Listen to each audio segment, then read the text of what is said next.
नमस्कार, मैं चित्रंजन कुमार और आप देख रहे हैं सिटी न्यूज़। देखिए, बिहार सरकार के अनुसूचित जाति एवं अनुसूचित जनजाति कल्याण विभाग के मंत्री जनक चमार औरंगाबाद पहुंचे हुए थे, जहां उन्होंने कई कार्यक्रम में शिरकत किया और उसके बाद उन्होंने सर्किट हाउस में मीडिया को संबोधित करते हुए एक प्रेस वार्ता का आयोजन किया। इस दौरान जनक चमार ने मीडिया के कई तीखे सवालों का भी उन्होंने जवाब दिया। उनसे जब पूछा गया कि सर, अभी जो है वह बिहार में नीतीश कुमार के सहारे ही केंद्र में मोदी सरकार चल रही है, तो बिहार को विशेष राज्य का दर्जा क्यों नहीं, तो उस पर भी उन्होंने जवाब दिया। उनसे जब सवाल किया गया कि बिहार का इंफ्रास्ट्रक्चर जो है वह फ्रैक्चर हो चुका है, उस पर उन्होंने तेजस्वी यादव और लालू यादव के सरकार पर भी सवाल खड़ा किया। आइए जनक चमार क्या कुछ इन सवालों का जवाब दे रहे हैं, वह आपको सुनाते हैं। एक दिवसीय दौरे पर औरंगाबाद जिला के अतिथि गृह में हम बैठे।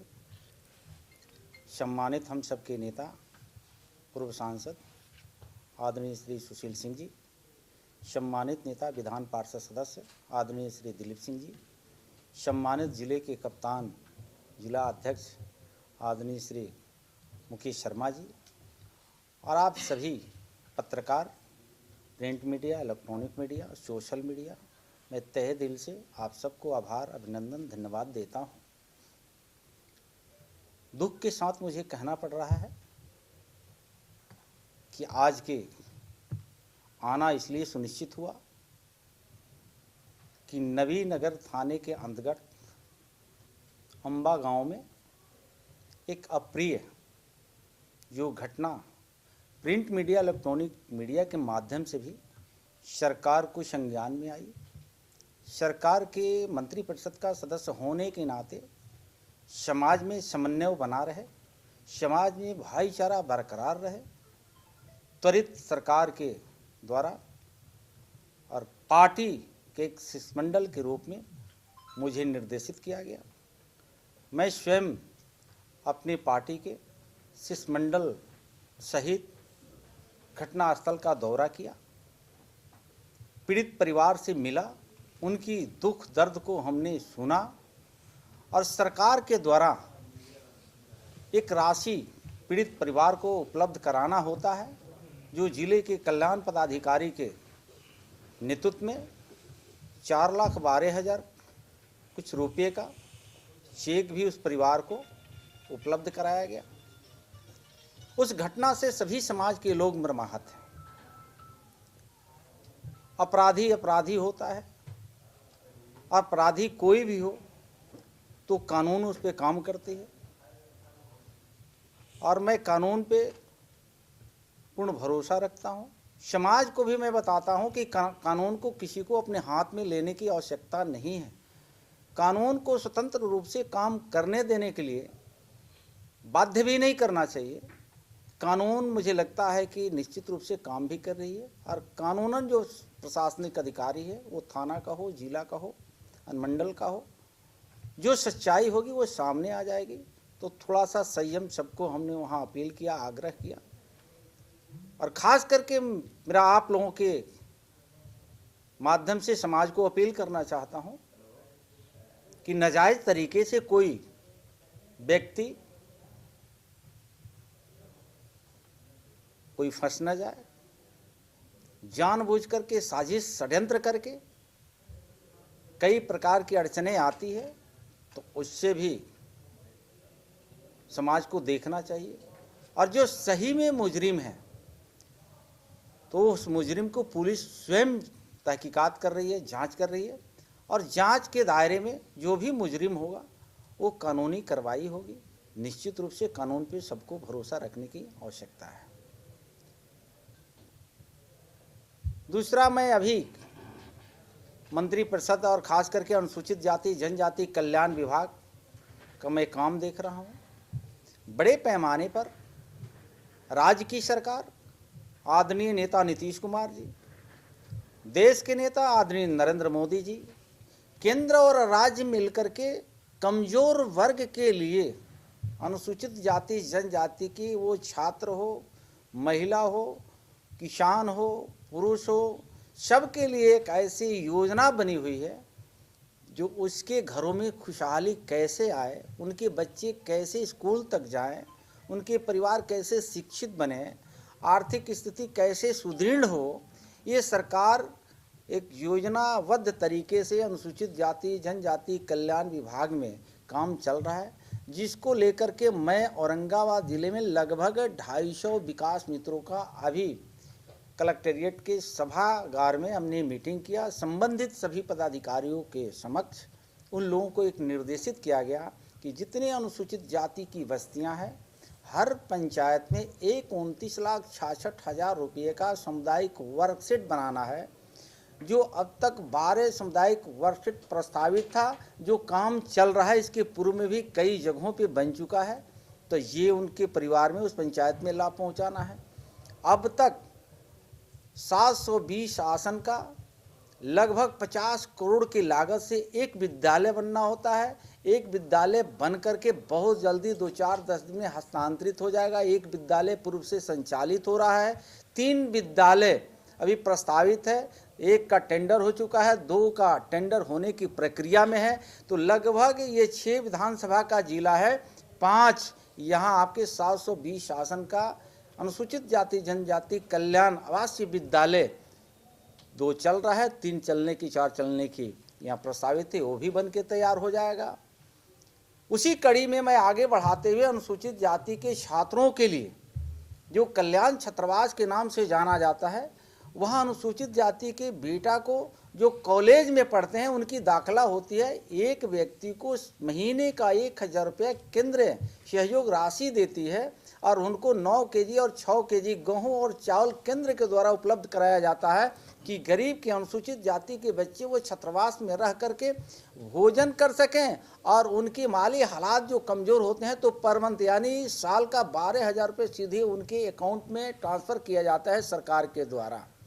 रहने का, खाने का, स्वास्थ्य की सारी व्यवस्था सरकार करती है। उसी कड़ी में बिहार के 38 जिले में कहीं अनुसूचित जाति जनजाति के बालिका छात्रावास नहीं था।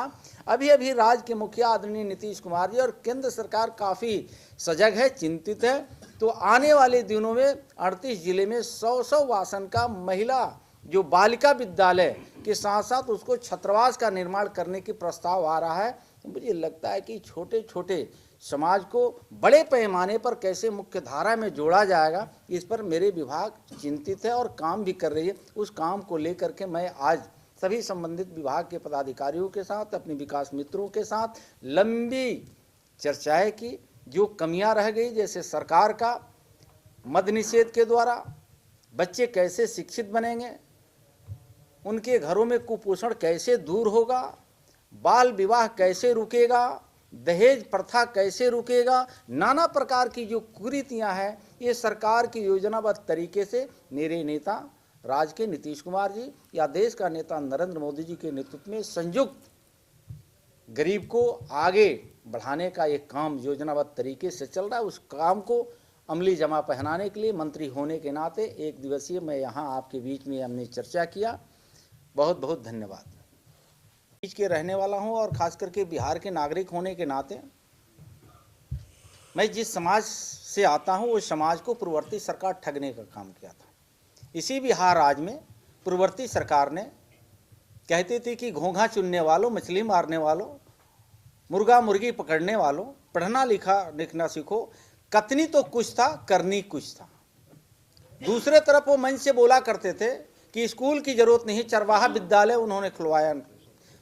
तो ये राज्य के लोगों को कहीं ना कहीं धोखा देने का पूर्ववर्ती सरकार किया। यह वर्तमान सरकार, एनडीए की सरकार, नरेंद्र मोदी जी की सरकार, नीतीश कुमार जी की सरकार जो कहती है वो करके दिखाती है। इस समाज में कैसे बदलाव आएगा? इस समाज में बदलाव लाने के लिए हर पंचायत में आप देखे होंगे कि अब स्कूल का निर्माण हो रहा है, अच्छे स्कूल का निर्माण हो रहा है, टेबल बेंच दिया जा रहा है, किताब दिए जा रहे हैं, पोशाक योजना चलाया जा रहा है, साइकिल योजना चलाया जा रहा है, छात्रवृत्ति योजना चलाया जा रहा है। और ये योजना चला करके आर्थिक जो मददें पहुंचाई जा रही है वो सीधे डीबीटी के माध्यम से लाभुकों के खाते में भेजा जा रहा है। तो मुझे जो पूर्ववर्ती सरकार और ये वर्तमान के सरकार में जनता स्पष्ट दिख रही है। ये विकास के नाम से सरकार जाने जाती है, गरीबों के रहबरी के नाम से जाने जाती है, वो केंद्र के नेता हो या राज्य का नेता हो। इन परिवारवाद नहीं है। पीछे की जो सरकार थी परिवारवाद था, ये सरकार विकासवाद है। विकास के नाम से जो मोदी जी और आदरणीय नीतीश कुमार जी विकास की लंबी लकीरें खींचे हैं, वो लकीर को अब कम करने के लिए अब पूर्ववर्ती सरकार बहुत ऐसे गुमराह करने वाली बात बोलती है जनता के बीच में। अब वो जनता उनके झांसे में आने वाली नहीं है। आपने 38 जिलों में डिजिटल बालिका छात्रावास की बात की, तो क्या वर्क प्लान है और कब तक यह पूरा हो जाएगा? अगला वित्तीय वर्ष में ये आपको दिखेगा। अभी पूरे बिहार में 38 जिले में 91 बालिका आवासीय विद्यालय चल रहा है और 116 कल्याण छात्रावास पूरे बिहार में चल रहा है। प्रस्तावित विद्यालय अभी नया अगले कैबिनेट में देव के लिए भी 720 शासन का स्कूल अभी अगले कैबिनेट में ही आया है। ऐसे आप दर्जनों पूरे बिहार में अभी कैबिनेट ने पूर्व पारित किया है और आने वाले दिनों में 243, जैसे हमने बताया कि 91 विद्यालय जो चल रहा है, मेरी सरकार कटिबद्ध है कि 243 विधानसभा है, 243 विधानसभा के अंतर्गत 720 शासन का बालिका आवासीय विद्यालय देना हम सुनिश्चित करेंगे। ये जितना जल्द हो सके हम सरकार के कटिबद्ध है। आदरणीय मुख्यमंत्री नीतीश कुमार जी भी कैबिनेट में ये बातें चल रही है, आएगी और निश्चित रूप से 243 विधानसभा में आपको स्कूल दिखेगा। ये छात्रावास कब तक पूरा होगा? अगले हमने बताया ना, अगले वित्तीय वर्ष में ये छात्रावास का भी काम 38 जिले में आपको ये पारित हो जाएगा। कि विपक्ष के पास कोई अब मुद्दा नहीं है, निराधार मुद्दा है, बेतुकी बात विपक्ष के लोग कर रहा है। बड़ी दुख के साथ मुझे कहना पड़ रहा है कि ये भारत देश में ईस्ट इंडिया कंपनी 200 वर्षों तक बिहार के देश की जनता को गुमराह करके देश को बर्बाद करने का काम किया। भारत की संपदा को लूट करके विदेशियों ने बाहर ले जाने का काम किया।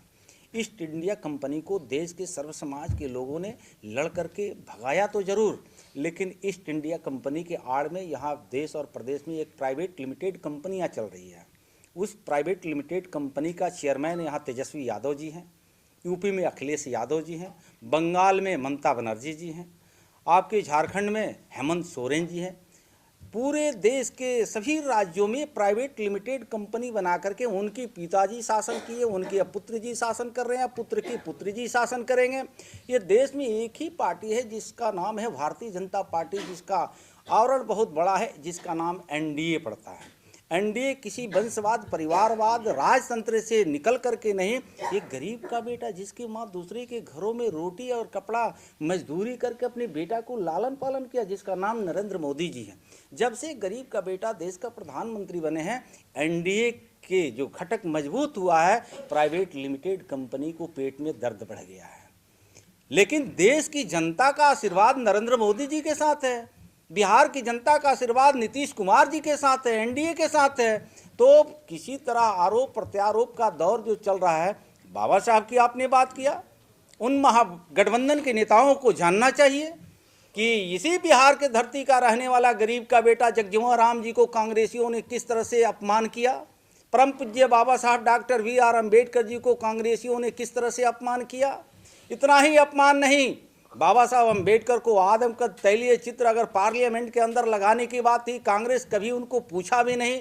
लेकिन हम धन्यवाद देना चाहते हैं, एनडीए की सरकार थी, VP सिंह देश के प्रधानमंत्री थे, भाजपा के समर्थन प्राप्त था। उस समय पार्लियामेंट के अंदर आदमकद मूर्ति लगाने की बात हो, तैलीय चित्र पार्लियामेंट के अंदर लगाने की बात हो, वो एनडीए करके दिखाया। बाबा साहब अम्बेडकर जी के पंच तीर्थ यात्रा करा करके देश के दलितों को स्वाभिमान जगाने के बाद, गुरु रविदास जी को आदमकद मूर्ति लगाने की बात, ये भारतीय जनता पार्टी के नेता नरेंद्र मोदी जी ने करके दिया है। तो एनडीए के नेता बोलते कम है, करते ज़्यादा है। महागठबंधन का नेता ढोंग ज़्यादा रचाते हैं और नेता को बदनाम करने का कुछ चक्र चलते रहते हैं। लेकिन धन्य है देश की जनता, धन्य है बिहार की जनता, उनके भी शासन को देखा और मोदी जी एनडीए को भी शासन को देख रही है। तो मेरा स्पष्ट कहना है कि कि अब संविधान के आड़ में, रिजर्वेशन के आड़ में आप देखे होंगे एक व्यक्ति पॉकेट में संविधान लेके चल रहा है। जिस तरह राजा पूरे राज को अपने जेब में रख के चलता था, अपनी बपोती संपदा समझता था, राहुल गांधी जी संविधान को अपने घर की प्रॉपर्टी समझ लिए हैं। ये धन्य है देश का नरेंद्र मोदी जी। 14 से 19 तक बड़े भाई यहाँ आदरणीय सुशील सिंह जी बैठे हुए हैं। मैं वहाँ सांसद जाने का भाजपा के तरफ से मौका मिला। ये पहला देश का प्रधानमंत्री नरेंद्र मोदी जी हैं कि 16 में 2 दिवसीय संविधान दिवस देश में मनाने का कोई काम किया तो नरेंद्र मोदी जी ने किया।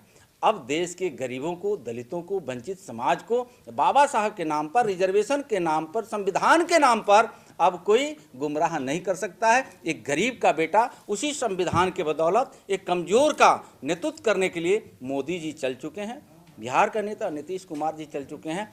अब कोई भी प्राइवेट लिमिटेड कंपनी और नेता के झांसे में बिहार की जनता, कमजोर की जनता अब आने वाली नहीं है। एक आखिरी सवाल है, विधानसभा चुनाव से पहले नेता प्रतिपक्ष तेजस्वी यादव ने यह ऐलान कर दिया कि अगर सरकार बनेगी तो 1 महीना के अंदर में महिलाओं को 2500 रुपये देंगे। इतना बड़ी चुनौती देख रहे हैं आप? बिहार की जनता जानती है कि जब टिकट देने की बारी आती है तो पहले मीशा बहन को उन्होंने टिकट देते हैं, अपनी माता जी श्रीमती राबड़ी जी को टिकट देते हैं, अपने भाई को टिकट देते हैं। तो परिवारवाद से उनको बाहर नहीं निकलना है। वो रोहिणी जी को टिकट देते हैं तो उनको ये मालूम है कि मुझे सत्ता में आना नहीं है, जनता मुझे आने नहीं देगी। तेजस्वी जी को तो धन्यवाद बिहार के मुख्यमंत्री नीतीश कुमार जी को देना चाहिए कि 2 बार आपको उप मुख्यमंत्री का अगर तगमा मिला तो एनडीए के सरकार और बिहार के नेता नीतीश कुमार जी ने आपको डिप्टी सीएम का एक आवरण चढ़ा दिया। आपको तो बार बार नीतीश कुमार जी को सम्मान करना चाहिए, लेकिन उनको ये मालूम है तो ऐसे बयानबाजी करके जनता को अपने झांसे में लेना चाहते हैं। और ख़ास करके उनके जो महागठबंधन का कार्यकर्ता है, महागठबंधन को कार्यकर्ता को मनोबल को मजबूत करने के लिए इस तरह का बयानबाजी करते हैं। भगदड़ मची हुई है। आप देखे होंगे उनके गठबंधन का कांग्रेस के नेता ही ये कह रहे हैं समन्वय नहीं बन पा रहा है तो आने वाले दिनों में उनकी कुंभी बिखर जाएगा, वो कहीं के नहीं रहेंगे। जनता उनको सत्ता से बाहर रखी है, विपक्ष में है। विपक्ष की भूमिका निश्चित रूप से वो अदा करें। शुद्ध रूप से विपक्ष की भूमिका भी अदा नहीं करते हैं। जब जब सदन चलता है तो वो दुबई के दौरे पर होते हैं, कोरोना काल होता है वो विदेश के दौरे पर होते हैं, जब जब आपदा बाढ़ आता है श्री तेजस्वी यादव विदेश के दौरे पर रहते हैं। ये बिहार की जनता जानती है कि अगर दुख तकलीफ होता है, अगर कहीं आपदा आती है, बाढ़ आता है, कोरोना काल आता है तो उसमें भारतीय जनता पार्टी एनडीए गठबंधन का ही नेता कार्यकर्ता बन करके गांव से लेकर के शहर तक और सड़क से लेकर के राजधानी तक गरीबों के आंसू पोंछने का काम करते हैं। उसमें कहीं महागठबंधन का नेता दिखते नहीं है। शायद आने वाले दिनों में, अभी 4 विधानसभा का चुनाव हुआ, जनता ने स्पष्ट कर दिया उन्हीं का सीट था, लेकिन एनडीए को लोगों ने जिता करके एक जनादेश को स्पष्ट संदेश है कि श्री तेजस्वी यादव जी आप किसी भ्रम में न रहिए। 25 के चुनाव में एनडीए इस बार 225 और फिर कुमार नीतीश, स्पष्ट जनादेश है। केंद्र सरकार नीतीश के भरोसे चल रही है, अब अगर बिहार को विशेष राज्य का दर्जा नहीं मिला तो कब मिलेगा? आप देखे होंगे कि बार बार माननीय मुख्यमंत्री आदरणीय नीतीश कुमार जी और देश के यशस्वी प्रधानमंत्री जी दोनों को कितना अटूट विचार व्यवहार संबंध है कि वो जो माननीय मुख्यमंत्री नीतीश कुमार जी माननीय प्रधानमंत्री से कहते हैं वो त्वरित पूरा करते हैं। तो मुझे लगता है कि जिन लोगों को लगता है कि वो उनसे क्यों नहीं पूछा जाता है कि श्री लालू यादव श्रीमती राबड़ी जी के 10 साल के शासन काल में मनमोहन सिंह 10 साल प्रधानमंत्री की कुर्सी पर रहे, केंद्र के कितनी योजनाएं बिहार में उन्होंने लागू कराया। 10 साल के शासन काल में घोषणा लगभग 250 किया गया और 60 से 100 ही योजना जमीन पर उतरी। मैं तो धन्यवाद देता हूं बिहार के नेता नीतीश कुमार जी को और देश के नेता नरेंद्र मोदी जी को कि 10 साल के शासन काल में लगभग 2500 योजना शहर से ग्रामीण क्षेत्रों में उद्घाटन किया गया, शिलान्यास नहीं। नरेंद्र मोदी जी कहते हैं कि जिस काम को मैं शिलान्यास करता हूं उस काम को मैं उद्घाटन भी करता हूं। आपने देखा होगा तो कथनी और करनी में अंतर है। वो अब जिन लोगों को ये सपना ख्याली पुलाव जो था सरकार में झांसे में लेकर के जनता को वोट लेके सत्ता में आ जाना, परिवार को मदद करना, अब वो दिन दूर है। अब कोई ऐसे लोग सत्ता में आने वाले नहीं हैं। तो नीतीश कुमार जी और देश के नेता नरेंद्र मोदी जी के साथ जो जनता का आशीर्वाद प्राप्त है वो मिलते रहेगा। आरोप लग रहा है कि बिहार का इंफ्रास्ट्रक्चर फ्रैक्चर हो चुका है। उनसे भी ज़रा पूछते, महागठबंधन के यहाँ कुछ नेता लोग होंगे कि उनके 15 साल के शासनकाल में कौन सा उद्योग लगा हुआ था। मैं तो उत्तर बिहार का रहने वाला हूँ और जंगल राज उत्तर बिहार का ही आग पूरे बिहार में फैला था। उसमें गंडक, गन्ना और गंडक और गुंडा, ये 3 चीज़ मशहूर हुआ करते थे। डॉक्टर असुरक्षित थे, आईएएस असुरक्षित थे, आईपीएस असुरक्षित थे। उन्हीं के शासनकाल में एक दलित का बेटा जी कृष्णैया को मुजफ्फरपुर में हत्या कर दी गई। बीबी विश्वास, चंपा विश्वास, उनके ही दल के विधायक सामूहिक बलात्कार करते रहा। जब वही आईएएस जब लालू जी से श्री जा करके कहा तो उन्होंने कहा कि आप चुप रहो, ये छोटी छोटी बातें हमारे राज में हुआ करती है। शर्म आनी चाहिए ऐसे बयानबाजी। किसी को बिहार में कहीं गाड़ी पकड़ी जाए, चोरी हो जाए तो वो गाड़ी बरामद होती थी वही मुख्यमंत्री जी के आवाज़ पे। ये बिहार के लोगों ने देखा है। कौन से जुर्म में सुप्रीम कोर्ट, हाई कोर्ट ने उनको चुनाव लड़ने से वंचित कर दिया? ये बिहार के लोग पूछ रहा है।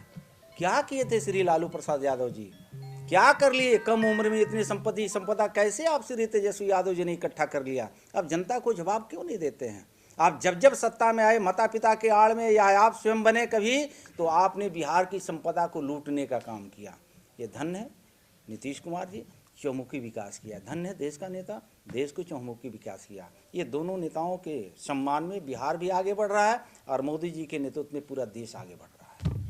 धन्यवाद। सरकार में एक इंजन भ्रष्टाचार में और दूसरा अपराध में कहा जा रहा है, इस पर क्या करें बताइए। उन्हीं के शासनकाल को हमने कई ऐसे डीएम एसपी को चर्चा किया है। वो अपने अपराध की छवि से वो बाहर नहीं निकल पाएगी पूर्ववर्ती सरकार। ये सुशासन की सरकार है, विकास की सरकार है। ये जनता को भरोसा है। जनता जिसके साथ खड़ी होती है उसी की सरकार बनती है। तो बिहार की जनता एनडीए के साथ खड़ी है। माननीय मंत्री जी, आप अपनी बात नहीं कह रहे हैं।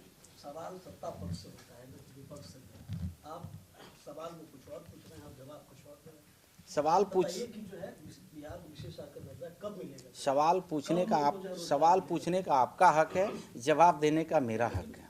जो मुद्दे पर जो हमने सवाल का जवाब दे दिया है, मुद्दा हमने दे दिया। आपने स्पष्ट बिहार के मुखिया आदरणीय नीतीश कुमार जी ने स्टेटस का दर्जा चाह रहे थे, नहीं तो स्पेशल पैकेज की। राज्य के नेता नीतीश कुमार जी की भावना को सम्मान करते हुए देश के नेता नरेंद्र मोदी जी ने जो पैकेज की मांग थी उससे कई गुना आगे बढ़ करके राज्य को उन्होंने संपत्ति देने का काम किया, खजाना देने का काम किया। चौमुखी एयरपोर्ट हो, रेल हो, पासपोर्ट हो, सड़क हो, आवास हो, स्वास्थ्य हो, आपको इस पर नाज होनी चाहिए। 60 साल के आज़ाद भारत में, देश में आप 5-6 एम्स हुआ करता था। ये तो धन्यवाद देना चाहिए बिहार के मुखिया नीतीश कुमार जी को, धन्यवाद देना चाहिए देश का नेता नरेंद्र मोदी जी को कि एकलौता राज्य बिहार बना है जो बिहार में 2-2 एम्स बन करके आपको दिख रहा है। ऐसे चौमुखी सड़कें का काम चल रहा है, एयरपोर्ट का काम चल रहा है, बंदरगाह का काम चल रहा है, क्या नहीं हो रहा है? तो मुझे लगता है कि माननीय मुख्यमंत्री अपने मुखारबिंद से कहा है कि हमने जो कहा था वो देश का नेता नरेंद्र मोदी जी ने मान लिया और उसको पूरा कर दिया। उससे आगे बढ़ करके खजाना देने का बिहार के लोगों के लिए काम किया। इसके लिए कोटि कोटि धन्यवाद। नंदन बंदन खुद बिहार के मुखिया आदरणीय नीतीश कुमार जी ने कर चुके हैं।